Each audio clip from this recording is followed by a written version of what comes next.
पण का असणार आहे तुम्ही इतका वेळ सोशल मीडिया? एक साधारण 5-6 तासापर्यंत मेजॉरिटी आपण पब्लिक आहोत बघतो. तुला रिस्कची गंमत माहितीये का? रिस्क का घेतं कोणी? युजली का घेतात? जे मुलं आता त्यांच्या स्ट्रगलिंग फेसमध्ये आहे, जे आता एखाद्या एक्झामसाठी प्रिपेअर करत आहे, जे आहेत जे प्रोन टू डिप्रेशन आहे, त्यांना काय होप देऊ शकतो. सो हेलो एवरीवन, मेरा नाम भार्गव रघुवंशी है और मैं आर के दवानी मेडिकल कॉलेज में फर्स्ट ईयर एमबीबीएस का स्टूडेंट हूँ। एंड आज हमारे साथ है हमारे गेस्ट डॉक्टर विक्रांत पाटिलकर सर। नमस्ते. सर संभाजी नगर में क्रांति चौक पे अंतरंग हॉस्पिटल में न्यूरो साइकेट्रिस्ट है। एंड आज हम सर से कुछ क्वेश्चंस पूछने वाले हैं on the topic risk taking behaviour in students. पहिला प्रश्न असा आहे की रिस्क टेकिंग म्हणजे काय आणि याचे तुमच्याकडे काही एक्झाम्पल्स आहेत का जे तुम्ही डेली लाईफमध्ये बघता? ओके.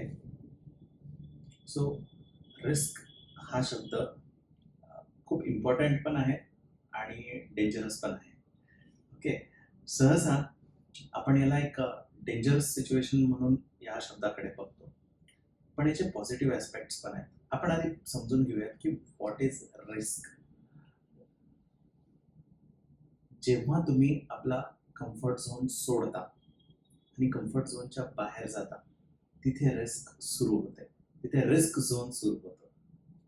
सो रिस्क याला आपण सिंपल भाषेत असं म्हणूयात की कम्फर्ट झोन किंवा सेक्युअर्ड झोनच्या बाहेर येणं इज कॉल्ड ॲज रिस्क. आणि जसा तुझा दुसरा प्रश्न आहे की रिस्कचे काही एक्झाम्पल्स आहेत का, तर रिस्कचे एक्झाम्पल्स जसं फॉर एक्झाम्पल तुम्ही पोरं किंवा सर्वच जण एक्झामच्या थोडंसं आधी आपण तयारी करतो. एक्झामच्या 4-5 दिवस आधी फुल नाईट मारून प्रिपरेशन करणं, एकदम न झोपणं, ॲसिडिटी झाली तरी ॲसिडिटीच्या गोळ्या घेणं आणि समोर रेटणं आणि लास्ट मोमेंटला प्रिपेअर करणं, हे पण एक रिस्क टेकिंग आहे. Your risking your exams. Yes. Bus propose करताय कोणाला, again that is a risk. That is a risk जे यंगस्टर्स घेतात. मी हे सगळे पॉझिटिव्ह एक्झाम्पल्स सांगतोय तुम्हाला. ओके. मिसअंडरस्टँडिंग होते मित्रांमध्ये, होत Yes. असते, राईट. हां, सो आपल्या क्लोज फ्रेंड्स सोबत जेव्हा मिसअंडरस्टँडिंग होते आणि आपण त्याला विचारायला जातो, का रे तू असं का केलं, याला कॉन्फ्रंटेशन म्हणतो आपण, राईट. सो एखाद्या आपल्या जवळच्या मित्राला जर आपण कॉन्फ्रंट करायला गेलो किंवा बोलायला गेलो, that is also risky situation. We don't know तो कसा रिॲक्ट करेल, त्याला वाईट वाटेल, चांगलं वाटेल, तो फ्रेंडशिप कंटिन्यू करेल, आबोला धरेल. We don't know, that is a risk. Okay. So हे सगळे काय म्हणूयात आपण पॉझिटिव्ह एक्झाम्पल्स आहेत रिस्क घेण्याचे. हे आपल्याला day in and day out अशा छोट्या का असेना रिस्क घ्याव्या लागतात आणि रिस्क घेतल्याने व्यक्ती पुढे जातो लाईफमध्ये. This is what I personally feel. Okay. बऱ्याच जणांना असं वाटतं रिस्क या शब्दाला ते निगेटिव्ह वेजने घेतात, पण I would say risk is important factor for your growth. Comfort झोनमध्ये ग्रोथ होत नसते. ग्रोथ नेहमी तिथे स्टार्ट होते जेव्हा तुम्ही कम्फर्ट झोनच्या बाहेर पाऊल ठेवता. इन शॉर्ट, जेव्हा तुम्ही लाईफमध्ये रिस्क घ्यायला लागतात तेव्हा तुमचे ग्रोथ सुरू होते. ओके. सो हे झाले काही पॉझिटिव्ह एक्झाम्पल्स. याच्यात निगेटिव्ह पण आहेत.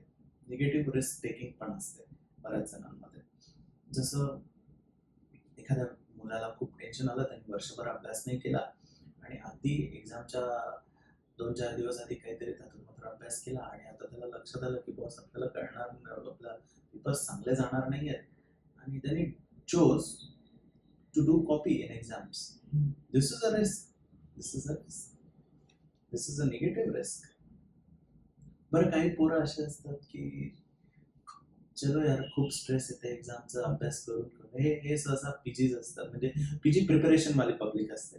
युजी झालं आणि पीजीची तयारी करतात, दिवसभर अभ्यास करतात लॅब्समध्ये बसून आणि यार लाईफ बोर होते, फटीक होतं ना, मेंटल फटीक. कंटिन्यू एखादा वर्क आपण जेव्हा करतो और long duration of time, fatigue होतं. चलो यार कुछ तो भी ट्राई करते हैं, मजा नहीं आ रहा है लाइफ में, क्या करना है, चलो बिट्स ट्राई करते हैं. But this is a risk. This is again a negative risk. So याचे खूप विपरीत परिणाम होऊ शकतात, not only on physical health but also on your mental health. So असे बरेच उदाहरणं आहेत की ज्याच्यामध्ये निगेटिव्हली रिस्क घेतात लोक. Okay, so if you calculate things and take risk, that is called as positive risk. If you don't calculate it, impulsively take the actions, then this becomes a negative risk. मग sir हे जे risk आपण तुम्ही सांगितले 3 प्रकारचे risk असतात, तर ह्या रिस्कला ट्रिगर काय करतं? फॉर एक्झाम्पल आता सपोज मी आहे, सपोज खूप श्रीमंत आहे मी, so what is my need to take the risk? मी रिस्क कशाला घेऊ? ओके ओके, तुला रिस्कची गंमत माहितीये का? रिस्क का घेतं कोणी? युजली का घेतात रिस्क? कारण ना रिस्कने एक इम्पॉर्टंट गोष्ट मिळते, दॅट इज किक, जी सहसा ऍडिक्शन्सनी लोकांना मिळते. तेवढी नाही, आपण तेवढी म्हणणार नाही, त्याच्यापेक्षा छोट्या छोट्या प्रमाणात एक ज्याला बूस्ट म्हणू आपण, you can say it as a boost or a kick, ही रिस्कने भेटते. And that is very much rewarding. That is very much rewarding. Therefore, people take risk in life. Usually. Okay. So, risk सहसा 3 प्रकारचे लोक घेतात. Okay, जसं for example जेव्हा need असते की बाबा पाणी इथपर्यंत आलं आणि काहीच नाही केलं, आता ते केल्याशिवाय गत्यंतर नाही आणि करा. ओके नाही, हे सहसा आपण आता क्रिकेट मॅच मध्ये आपण हे बघतो की बाबा एवढेच बॉल राहिले, हे राहिलं, आता काही पर्यायच नाही तुम्हाला मारण्याशिवाय, सो शॉट मारा बिंदास. So that is need. तिथे जर सिच्युएशन क्रायसिस सिच्युएशन क्रिएट झाली तर व्यक्तीला रिस्क घेण्याशिवाय तिथे पर्याय नसतो आणि त्यामुळे व्यक्ती तिथे रिस्क घेतो. ओके, दुसरी कॅटेगरी याच्यामध्ये आहे, जसं तू म्हटलास की माझ्याकडे सगळं आहे बाबा, मी का रिस्क घेऊ. ओके, बरीचशी मंडळी असतात, वेल टू डू फॅमिली मधून किंवा सेटल्ड असतात. सी, त्यांच्या नीड्स काही नसतात पर से, त्यांचा बेसिक नीड्स सॅटिस्फाय झालेले असतात, त्यांचं बऱ्यापैकी फ्युचर सिक्युअर झालेलं असतं. अशी पण काही मंडळी असते. सो मग अशा मंडळींना काय होतं की बाबा लाईफमध्ये काही मजाच राहत नाही ना त्यांना. सगळं काही अवेलेबल आहे, सगळं काही इझी आहे, मग काही असं अचीव्ह करण्याची ती नीड नाही राहत आणि काही अचिव्हमेंट केलीच नाही तर किक भेटत नाही तुम्हाला लाईफमध्ये. सो लाईफ ही मोनोटोनस होते त्यांच्यासाठी आणि बोरिंग होते. म्हणून ही मंडळी रिस्क घेतात की यार चलो कुछ तो अलग ट्राय करते. ऍडिक्शन वाली कॅटेगरी बऱ्यापैकी या याच्यात नाही येतात. ओके, मिड लाईफ क्रायसिस वाले लोक जे असतात, बाबा नोकरी केली, लग्न झालं, मुलं झाले, सगळं काही सेटल्ड आहे, आता काय करू, तेच काम रोज करणं, त्याच ऑफिसला जाणं, 10 वाजता पंच करणं, मध्ये लंच करणं, मग परत पंच करणं आणि परत घरी येणं. सो लाईफ ही मोनोटोनस झाली त्यांची. त्यांना ते हॅपीनेस मिळत नाही. Kick means happiness, basically happiness. So त्यांना ते हॅपीनेस मिळत नाही. मग काय करायचं? So they either go for addictions, नाहीतर आपण काही मंडळी बघितली अशी भलतेच मग पहाड चढणार आणि स्वतःचा सेल्फी टाकणार त्याच्यावरती. That's a risk taking behaviour. Actually काहीतरी वेगळं करणं, वेगळं ऑड आणि ऍट टाइम्स रिस्की करणं. सो ही मंडळी त्या कॅटेगरीत येते. Second category risk takers. आणि थर्ड कॅटेगरी आपण म्हणूयात की बाबा दॅट इज ॲबनॉर्मॅलिटी रिलेटेड. बऱ्याच लोकांना स्ट्रेस येतं लाईफमध्ये, त्यांना कळत नाही ते स्ट्रेस मॅनेज कसं करायचं. बरेच लोक डिप्रेशन मध्ये जातात, कळत नाही काय करावं, सगळं काही अगदी काळोख दिसतो, अंधार दिसतो, किंवा ज्यांना अँझायटी होते अशी लोक बऱ्याचदा रिस्क घेतात. आता just day in and day out मध्ये आम्ही मुलं बघतो की बाबा अभ्यास होतच नाहीये, पण मला लागायचंच आहे मेडिकलला आणि माझा ठरवल्याप्रमाणे अभ्यास होत नाहीये, प्रचंड स्ट्रेस आला. आणि तो इतका स्ट्रेस असतो ना की त्या मुलाला, त्या विद्यार्थ्याला लाईन्स वाचायला सुद्धा एनर्जी नाही राहत बुक्सची, आणि ते जमत नाही. मग त्याला ते टेन्शन येतं तसं की अरे आता कसं करणार, माझं स्वप्न तर आता चाललंय, ते काही फुलफिल होणार नाहीये.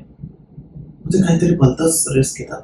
2-4 गोळ्या झोपेच्या घेऊन माइंड शांत करण्यासाठी रिस्क म्हणजे कन्झ्युम करतात. काही मुलं तर ऍक्च्युअली पेपर अवघड जाईल किंवा पेपर अवघड गेला म्हणून ते अटेम्प्ट फॉर सुसाईड. मध्यंतरी मी एक पेशंट बघितला होता, मुलगी होती ती.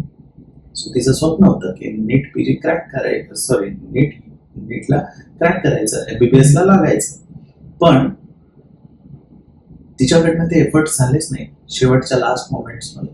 आणि ज्या मोमेंटला ती एक्झाम हॉल मधून बाहेर आली, शी गॉट मिसिंग. घरी कळवलंच नाही कुठे काय काय नाही. एकटी जाऊन 3 दिवस मंदिरात बसली की आता माझं कसं, माझं जर नाही लागला नंबर तर कसं. This is a very risk taking behaviour, high risk taking behaviour, right. So अशा 3 कॅटेगरीज मध्ये सहसा रिस्क टेकर्स असतात. सर मग आता सपोज आपण फर्स्ट आणि सेकंड कॅटेगरी वाल्यांना तर मोस्टली आयडेंटिफाय करू नाही शकत. हे जे थर्ड कॅटेगरी वाले आहेत, जर आपल्याला आधीच कळलं की ते असं काही करू शकतात तर ते बेटर होईल राहील आपल्यासाठी. तर मग त्यांना आयडेंटिफाय कसं करायला?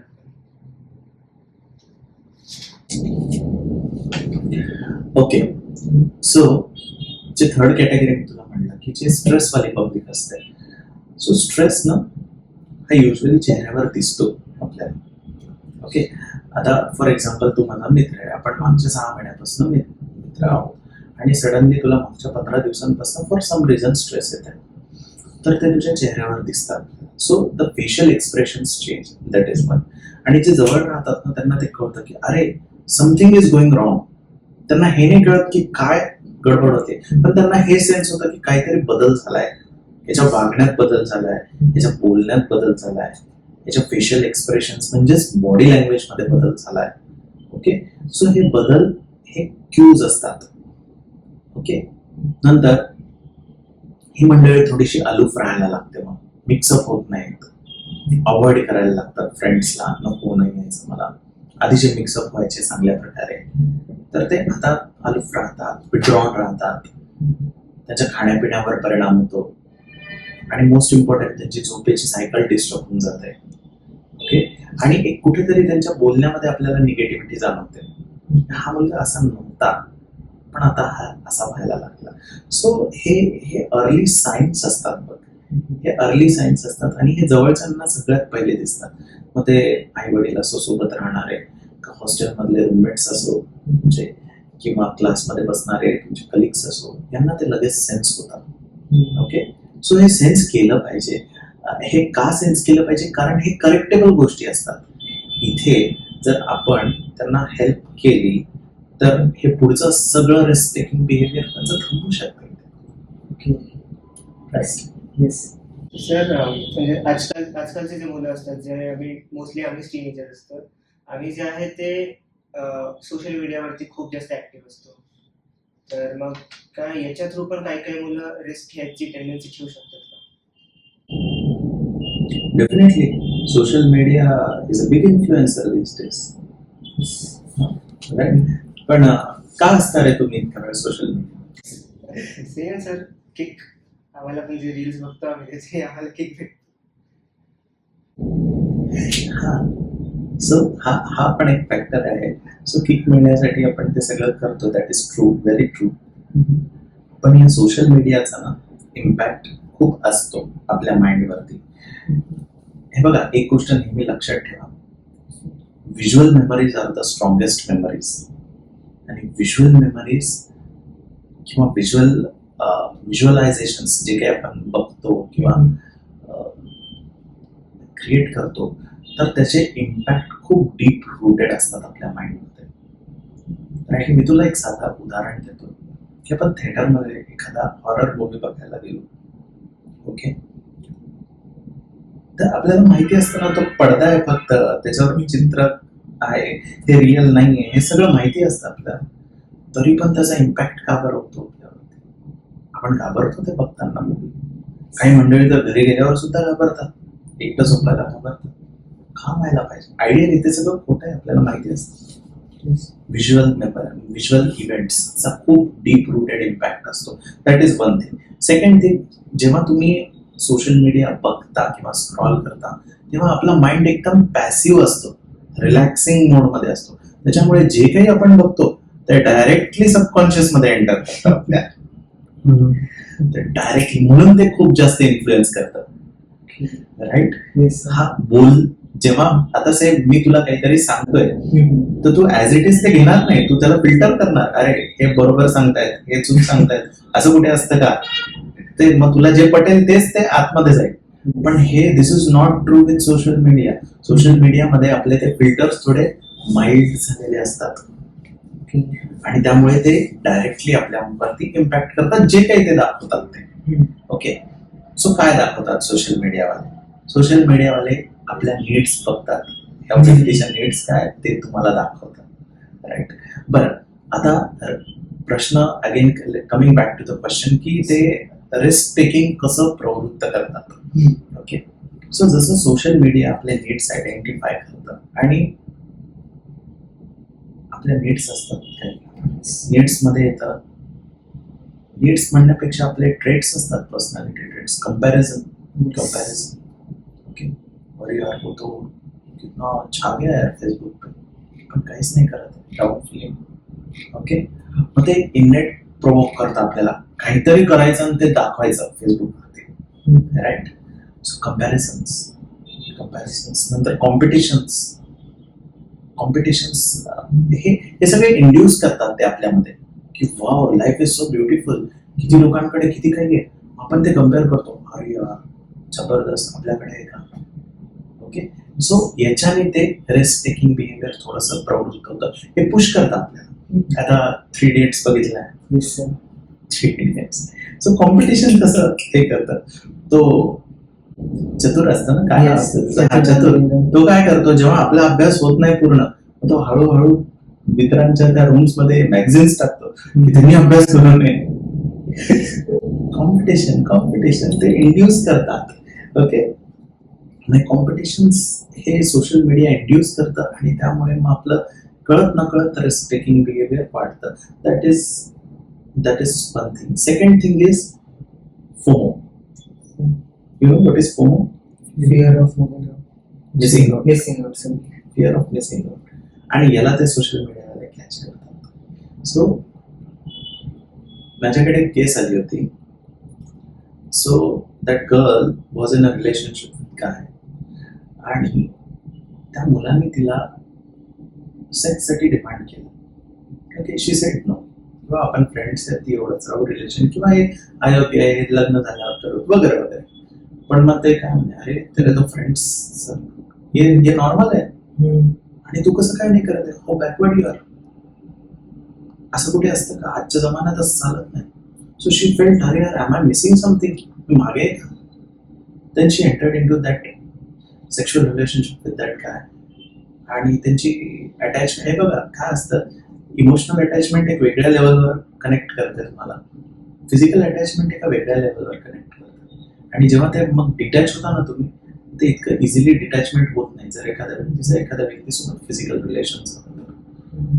So then she landed up into depression and came to us. So जेव्हा हिस्ट्री घेतली तेव्हा हे कळालं की the root cause was fear of missing out. आणि हे सोशल मीडियावर खूप आहे यार, काय फिरतो हा, काय बाईक आहे याच्याकडे, घर आहे, जिम बॉडी आहे, हा किती एक्सप्रेस करतो स्वतःला, किती व्हिडिओज टाकतो, पण काहीच नाही. Fear of missing out. आपण पण करायचं, आपण पण मग ते एक्स्ट्रा जोर. हे बघा, कुठलाही कॉम्पिटिशन आणि कंपॅरिझन तोपर्यंत पॉझिटिव्ह आहे. प्रत्येक गोष्टीला 2 बाजू असतात, पॉझिटिव्ह निगेटिव्ह. सो कॉम्पिटिशन हे तोपर्यंत पॉझिटिव्ह आहे जोपर्यंत तुम्ही त्याचा फोकस स्वतःवर करता की नाही माझी पण डेव्हलपमेंट झाली पाहिजे. पण जिथे कंपॅरिझन येतं, नाही माझी त्याच्या इतकी डेव्हलपमेंट झाली पाहिजे किंवा त्याच्यापेक्षा जास्त डेव्हलपमेंट झाली पाहिजे. सो इथे फोकस चेंज होतो तुमचा, सेल्फ करून दुसरीकडे येतो and then it becomes negative. So अशा प्रकारे सोशल मीडिया आपल्या ब्रेनवरती इम्पॅक्ट करतात, आपल्या ब्रेनला मॅन्युप्युलेट करतात. सो सोशल मीडिया वापरूच नाही एखादं आन्सर इज हे पॉसिबल नाही आजच्या काळात. वापरावं, पण ते वापरताना आपले फिल्टर्स ऍक्टिव्ह पाहिजेत. काय बघतोय, किती बघतोय, किती योग्य आहे, काय घ्यायचं आणि काय नाही घ्यायचं, हे फिल्टर्स, याला अवेअरनेस म्हणतो आपण, जागरूकतेने जर सोशल मीडिया यूज केलं तर त्याचा इम्पॅक्ट आपल्यावर होणार नाही आणि ऑफकोर्स आपल्या रिस्क टेकिंग बिहेवियर्स कमी होतील by decreasing competition, comparison and fear of missing out. Thank you sir. Sir, माझा पुढचा प्रश्न असा असेल की जसं की आता सपोज तुम्हाला फॉर एक्झाम्पल पॅरेंट्सला कळलं एखाद्या वेळेस किंवा टीचर्सला कळलं की हा मुलगा सपोज या ॲडिक्शनच्या अधीन गेला आहे. आता त्या टीचरला किंवा पॅरेंट्सला त्याला रेबेल बिना करेल, म्हणजे तो रेबेल नाही करायला पाहिजे तरी त्याला समजवायचं, तर ते कसं करू शकतात ते?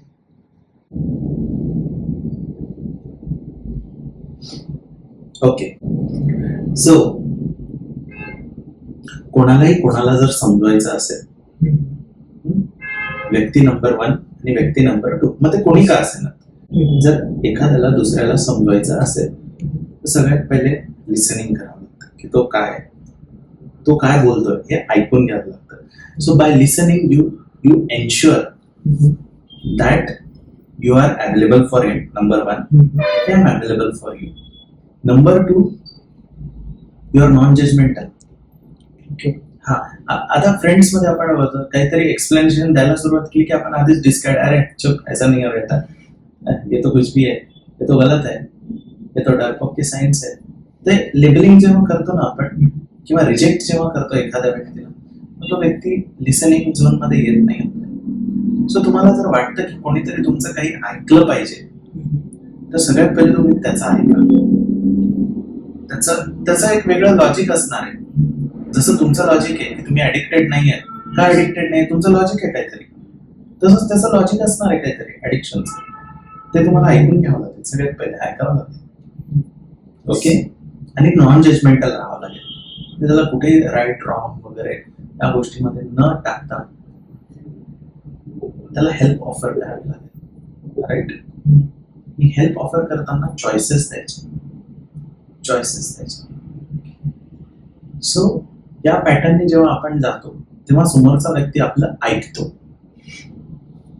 तो जेव्हा त्यांनी आपलं ऐकलं, इट इज हायली पॉसिबल की तो त्यावर विचार करेल आणि ते एक्सेप्ट करण्याचे चान्सेस वाढतील. सो जर त्यांनी ऐकलंच नाही आपलं तर हे सगळं पुढचं व्यर्थ आहे. सो टीचर्स असो, पॅरेंट्स असो, फ्रेंड्स असो, थेरपिस्ट असो, काउन्सिलर्स असो, सगळ्यांना हे बेसिक रूल्स फॉलो करावे लागतात आणि खूप पेशन्स ठेवावा लागतो. सर, मग तुम्ही पण अशी कुठली केस बघितली पाहिजे सर, कोणतरी माणूस अति कुठेतरी ऍडिक्टेड झाला आणि मग तुम्ही त्याला परत आणले त्याच्यातून, सपोज ड्रिंकिंगला ऍडिक्ट झाला असेल तसं? हो रे, आमचं प्रोफेशन असतं. चलो, एक इंटरेस्टिंग केस सांगतो तुला, 2 इंटरेस्टिंग केस सांगतो. अच्छा, तुला काय वाटतं किती वेळ कोणी सोशल मीडियाला ऍडिक्ट राहू शकतं? अंदाज तुझा, जस्ट अंदाज.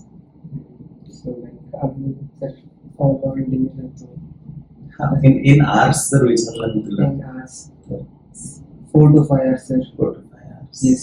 Okay. So what is maximum permissible hour by WHO? So it is 2 hours, up to 2 hours. All screens दिवसभरात ना, तर मोबाईल असो, लॅपटॉप असो, टीव्ही असो, सगळ्या स्क्रीन्स यूज तुमचा एंटरटेनमेंटसाठी असो का म्हणजे तुमच्या प्रोफेशनल वर्कसाठी असो, हा 2 तासाच्या वर नाही केला पाहिजे असं WHO सांगतं. Up to 2 hours is normal in adults. Okay, तू 4 तास सांगितलं, खूप कमी सांगितलं, हात राखून बोललास. We have seen cases who use mobile ज्याच्यामध्ये रील ॲडिक्शन्स असतात, गेमिंग ॲडिक्शन्स असतात, अनेक प्रकारची वेगवेगळे ॲडिक्शन्स असतात, ऑन ॲडिक्शन्स असतात. They go up to 17 hours, 18 hours इथपर्यंत ते गेलेले असतात. So this is what is addiction, this is what is addiction. The moment तुम्ही त्यांच्या हातातला मोबाईल घेता, ॲग्रेसिव्ह होतात. एक्स्ट्रीम केसेस सांगतोय मी, तुम्हाला विचारलं की असे असतात इंटरेस्टिंग केसेस आणि असे सांगतो, पण सगळेच असे असतात असे नाही. एक साधारण 5-6 तासापर्यंत मेजॉरिटी आपण पब्लिक आहोत बघतो. ओके, काही अजून एक दुसरा केस सांगतो तुला. So he was a young boy, engineering student होता तो. सो त्याला ते म्हणजे काही करताना एका हाताने फक्त मोबाईल बघायचा. तो ड्राईव्ह करताना असो का जेवताना असो का दुसरं काही करताना असो, इव्हन तो फोनवर जरी बोलला ना, मग त्याच्याकडे 2 फोन्स होते. सो एका फोनला मग तो स्पीकरवर टाकायचा आणि दुसऱ्या फोनवर असं चालू असायचं त्याचं. So it was that use to screen. पडला तो 2nd फ्लोअरवर, फ्रॅक्चर झाला त्याला. And then the father brought him की अरे सर, तो ना म्हणजे पायऱ्या उतरताना सुद्धा ते यूज करत होता आणि सो त्या प्रोसेसमध्ये पडला. सो असे केसेस येतात, इंटरेस्टिंग केसेस येतात. We have to help them, we have to treat them, right, and they are treatable. आमच्या वयाचे जे मुलं आहेत ते असे काही प्रॅक्टिकल स्टेप्स घेऊ शकतात ज्याच्याने ते काही इम्पल्सिव्ह डिसिजन्स किंवा इम्पल्सिव्ह अर्जेस प्रिव्हेंट करतात. ओके, सो इम्पल्स म्हणजे काय? बेसिकली इम्पल्स म्हणजे it's just like a reflex. Reflex तुमचा जसा असतो, it is without using your higher brain.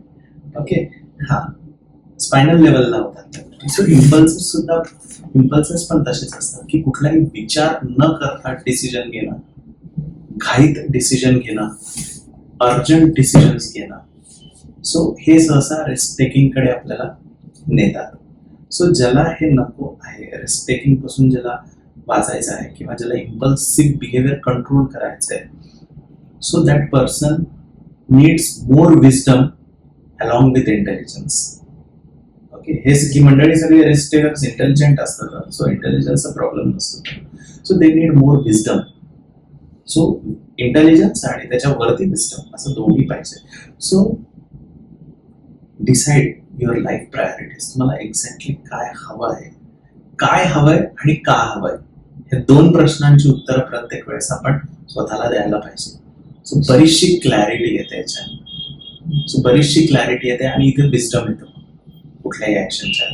So हे फ्रॅक्शन ऑफ सेकंड्स जर तुम्ही दिले कुठल्याही काम करायच्या आधी स्वतःला, तर डेफिनेटली इम्पल्सिव्ह बिहेवियर्स कंट्रोलमध्ये येतात. So this is one step. Second step, एक चांगली सवय, जे आपण सर्वजण चांगल्या सवयी लावतो स्वतःला, त्याच्यापैकी एक चांगली सवय ही पण लावायला पाहिजे की आपल्या आयुष्यात कोणीतरी एखादा मेंटर असला पाहिजे. कोणी असतो, आणि तो एक चांगला वाईज पर्सन पाहिजे. तो फ्रेंड पण चालतंय, तुमचा सिनियर पण चालेल, तुमच्या टीचर्स पण चालतील, तुमचा एखादा डिस्टंट रिलेटिव्ह पण चालेल, ओके, किंवा थेरपिस्ट पण चालेल. सो हे जे मेंटर्स असतात ना, त्यांच्याशी आपण हे इम्पॉर्टंट गोष्टी डिस्कस करायला पाहिजे. एक नवीन इन्साइट्स मिळतात आपल्याला, त्याच गोष्टीला बघण्याचा एक वेगळा दृष्टिकोन आपल्याला त्या लोकांकडनं मिळतो. ओके, आणि एक सिंपल नियम लक्षात ठेवा, when two brains meet new ideas come. तर जेव्हा आपण प्रॉब्लेम मध्ये असतो, स्ट्रगल करतो, मेंटर्सशी बोला, डिस्कस करा, नवीन आयडियाज डेफिनेटली येतील. ओके, सो हे दोन सिंपल स्टेप्स जरी केले तरी बरेचसे इम्पल्सिव्ह बिहेवियर आपण कंट्रोल करू शकतो. Thank you sir. आणि सर, शेवटचा ॲटलास, तुम्ही जे मुलं आता त्यांच्या स्ट्रगलिंग फेसमध्ये आहे, जे आता एखाद्या एक्झामसाठी प्रिपेअर करता आहे, जे आहेत जे प्रोन टू डिप्रेशन आहे, त्यांना काय देऊ शकतो? काय मेसेज? का बरं prone to depression exam goers? का सांगतोय? ऑफकोर्स त्यांचे फॅमिलीचे एक्सपेक्टेशन असू शकतात, त्यांचे स्वतःवर एक्सपेक्टेशन असू शकतात, त्यांच्या वयामध्ये डिप्रेशनला जातात. सो त्यामुळे ते स्ट्रगल करतात असं तुझं म्हणणं आहे. Okay okay, fine. सो हे नेहमी सगळ्यांनी लक्षात ठेवावं की कुठलीही फेज ही टेम्पररी असते. कुठलीच फेज परमनंट नसते. सो स्ट्रगलिंग फेज पण टेम्पररी असते. ती काही वेळाने, काही काळाने जाणार आहे, डेफिनेटली जाणार आहे.